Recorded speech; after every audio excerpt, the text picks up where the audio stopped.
ഈ വീഡിയോ ചെയ്യാനുള്ള കാരണം എന്ന് പറഞ്ഞു കഴിഞ്ഞാൽ കുറച്ച് ദിവസമായിട്ട് നമ്മൾ സോഷ്യൽ മീഡിയ അല്ലെങ്കിൽ ന്യൂസ് ചാനലൊക്കെ തുറന്നു കഴിയുമ്പോഴത്തേനും ഒരു നടി ഉദ്ഘാടനത്തിന് പോയതും പിന്നെ അവരുടെ ഡ്രസ്സിനെ കുറിച്ചും കേരളത്തിൽ മൊത്തം ചർച്ചയാണ്. കുറച്ച് ദിവസങ്ങൾക്ക് മുമ്പ് വീഡിയോ ഒരു ഡിബേറ്റിൻ്റെ വീഡിയോ ഞാൻ കാണാനിടയായി.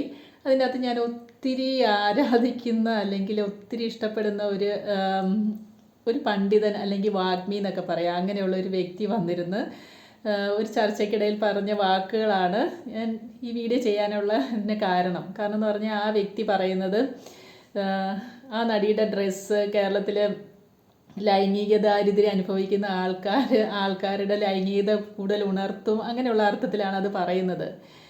പക്ഷേ ഈ പറയുന്ന വ്യക്തിക്ക് കേരളത്തിൻ്റെ ചരിത്രം, കേരളത്തിലെ ജനങ്ങളുടെ ഡ്രസ്സിൻ്റെ ചരിത്രമൊന്നും അറിയാൻ മേലാത്ത വ്യക്തിയൊന്നും അല്ലല്ലോ. കാരണം 2000-ലൊക്കെ ജനിച്ച ആൾക്കാർക്ക് അറിയത്തില്ലായിരിക്കും കേരളത്തിലുണ്ടായിരുന്ന ആൾക്കാരുടെ ഡ്രസ്സ് എങ്ങനെയുള്ളതായിരുന്നെന്ന്.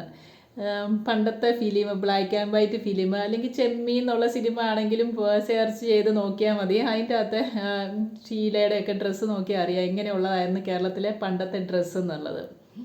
ഇവിടം വരെയുള്ള ഒരു ബ്ലൗസ്, പിന്നെ ഒരു മുണ്ട്, കൂടുതലും ചെക്കിൻ്റെ ഇതൊക്കെയുള്ള അല്ലെങ്കിൽ കൈലി മുണ്ടെന്ന് പറയും, അതാണ് ഈ മുട്ടിൻ്റെ താഴെയൊക്കെ വരെ, അത് ഉടുത്ത് വരുമ്പോൾ മുട്ടിൻ്റെ താഴെയൊക്കെ നിൽക്കും, അങ്ങനെയുള്ളതാണ് ആയിരുന്ന ഡ്രസ്സ്. പിന്നെ ഇത്രയും ഭാഗം നമ്മുടെ വയറ് ഒക്കെ നേക്കിഡായിരിക്കും, പുക്കിളൊക്കെ കാണാം. പിന്നെ ചിലരിങ്ങനെ ഒരു തോർത്തിങ്ങനെ ഇടും, അത് ശരിക്കൊന്നും ഇടത്തില്ല, എന്നിട്ട് ഒരു പ്രത്യേക വിധത്തിൽ ഇങ്ങനെ നടന്നു പോകുന്നു, അങ്ങനെയൊക്കെയാണ് ഫിലിമിൻ്റെ അകത്ത് കാണിക്കുന്നത്. അങ്ങനെയായിരുന്നു കേരളത്തിലെ ഡ്രസ്സ്. പക്ഷേ ആ ഡ്രസ്സ് അന്നത്തെ നല്ല അടക്കോ ഒതുക്കോ ഉള്ള ആൾക്കാരുടെ ഡ്രസ്സായിട്ടാണ് അന്ന് കണക്കാക്കിയിരുന്നത്. അന്നും ഇവിടെ പുരുഷന്മാരുണ്ടായിരുന്നു, പുരുഷന്മാർക്ക് ലൈംഗിക ദാരിദ്ര്യം ഉണ്ടായിരുന്നോ എന്നറിയത്തില്ല. പക്ഷേ അന്നൊന്നും അത് അത്ര വിവാദങ്ങളൊന്നും ആയിട്ടില്ല. ഈ നടി ഉപയോഗിച്ച ഡ്രസ്സ് എന്ന് പറയുന്നത് ഇൻ്റർനാഷണൽ ലെവലിൽ ഒരു ഫിലിം ഫെസ്റ്റിവലിൽ അല്ലെങ്കിൽ ഒരു ഉദ്ഘാടനം അല്ലെങ്കിൽ ഒരു ഫങ്ഷനൊക്കെ ഉപയോഗിക്കുന്ന ഒരു ഡ്രസ്സാണ്. അത് നമ്മുടെ നാട്ടിൽ അതത്ര കോമൺ അല്ല, യുണീക്ക് ആയതുകൊണ്ട് അവരുടെ ഒരു ഐഡൻറ്റിറ്റി ആയിട്ട് അത് യൂസ് ചെയ്ത് ഒരു മോഡലിംഗ് ഒക്കെ ചെയ്ത് നമ്മൾ ഏൺ ചെയ്യുന്ന പോലെ അവർ ഉദ്ഘാടനത്തിനൊക്കെ പോയി ഏൺ ചെയ്യുന്നു. അത് അവരുടെ ഒരു തൊഴിലിൻ്റെ ഭാഗമായിട്ട് കാണുന്നതിന് പകരം ഇങ്ങനെയുള്ള വാക്കുകളൊക്കെ ഇത്ര ഉന്നത സ്ഥാനത്തൊക്കെ ഇരിക്കുന്ന എല്ലാവരും ആരാധനയോടെ നോക്കുന്ന ഒരു വ്യക്തി വന്നിരുന്ന് പറയുന്നത് കണ്ടപ്പോൾ ഭയങ്കര സഹതാപം തോന്നി. കാരണം എനിക്ക് അത്രയ്ക്കും ഞാൻ ഒത്തിരി ഫോളോ ചെയ്യുന്ന ഒരു വ്യക്തിയാണ്.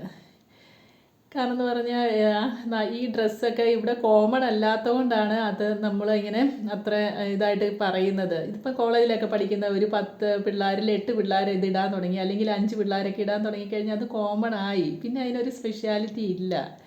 പണ്ട് ചുരിദാർ വന്നപ്പോഴും അധ്യാപകർ ചുരിദാർ ഇടുന്നതിനെക്കുറിച്ചും, പിന്നെ ജീൻസ് വന്നപ്പോൾ പറയേ വേണ്ട, നമ്മൾ ഭയങ്കര മകത്ത് വ്യക്തികളൊക്കെ ഈ ചാനലിൻ്റെ അകത്തൊക്കെ അതിനെ വിമർശിച്ചൊക്കെ ഭയങ്കര ഇതാണ്. പക്ഷെ അത് കോമൺ ആയി കഴിഞ്ഞപ്പോൾ അതിനെക്കുറിച്ച് ഇപ്പോൾ ആർക്കും ഒന്നും പറയാനില്ല. അത്രയേ ഉള്ളൂ ഡ്രസ്സിൻ്റെ കാര്യം എന്ന് പറഞ്ഞു കഴിഞ്ഞാൽ. ഇതൊരു കോമൺ ഡ്രസ്സായി കഴിഞ്ഞ് കഴിഞ്ഞാൽ അതിനെ കാണാനും അത് നോക്കി നിൽക്കാനൊന്നും ആൾക്കാർ കാണത്തില്ല. പിന്നെ ഡ്രസ്സ് ധരിക്കുന്നത്, ഇങ്ങനത്തെ ഉള്ള ഡ്രസ്സ് ധരിക്കുന്നവർ നല്ല ബോൾഡായിട്ടുള്ള ആൾക്കാരായിരിക്കും. അവർ പുരുഷൻ്റെ എത്ര ലൈംഗികത ഉണർന്നെന്ന് പറഞ്ഞാലും അവർ ആക്രമിക്കുകയില്ല. പുരുഷൻ ആക്രമിക്കുന്ന എപ്പോഴും ശാലീനതയോടുകൂടി ഒതുങ്ങിക്കൂടി ആക്രമിക്കാൻ പറ്റുന്ന ആൾക്കാരാണെന്നുള്ളവരെ മാത്രമേ ഉള്ളൂ ലൈംഗികത ഉണർന്ന് ആക്രമിക്കുകയുള്ളൂ. അല്ലാത്തവർ നല്ല ബോൾഡായിട്ട് നിൽക്കുന്നവരെ ഒരിക്കലും ആക്രമിക്കുകയില്ല. പിന്നെ അവർ പരാതി കൊടുത്തത് നല്ല കാര്യം എന്നാണ് ഞാൻ പറയുള്ളൂ. കാരണം എന്ന് പറഞ്ഞു കഴിഞ്ഞാൽ അങ്ങനെയൊക്കെ ഉള്ള ഈ ബോഡി ഷെയ്മിങ്ങും ഇങ്ങനെയുള്ള കാര്യങ്ങളൊക്കെ നമ്മുടെ സമൂഹത്തിൽ നിന്ന് മാറ്റാൻ പറ്റുള്ളൂ. പണ്ടൊക്കെ ബസ്സിൽ കയറുമ്പോഴും ഒക്കെ ഭയങ്കര തിക്കും തിരക്കൊക്കെ വരുമ്പോൾ ഭയങ്കര ഞുള്ളലും മാന്തലും അങ്ങനെയൊക്കെയാണ്. പക്ഷേ ഇപ്പോൾ നമുക്ക് കൂളായിട്ട് ബസ്സിലൊക്കെ പോകാം, അങ്ങനെയുള്ളൊരു പ്രശ്നമില്ല. കാരണം എന്ന് പറഞ്ഞാൽ പ്രതികരിച്ചും പരാതിപ്പെട്ടുമൊക്കെയാണ് അത് മാറിയത്.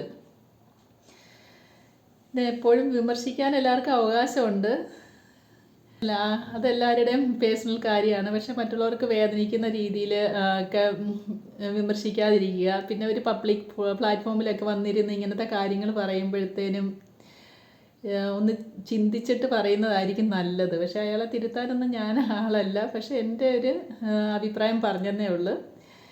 നിങ്ങൾക്ക് ഈ വീഡിയോ ഇഷ്ടമായെങ്കിൽ മറ്റുള്ളവരിലോട്ടും കൂടി എത്തിക്കുക. Stay blessed. Thank you for watching.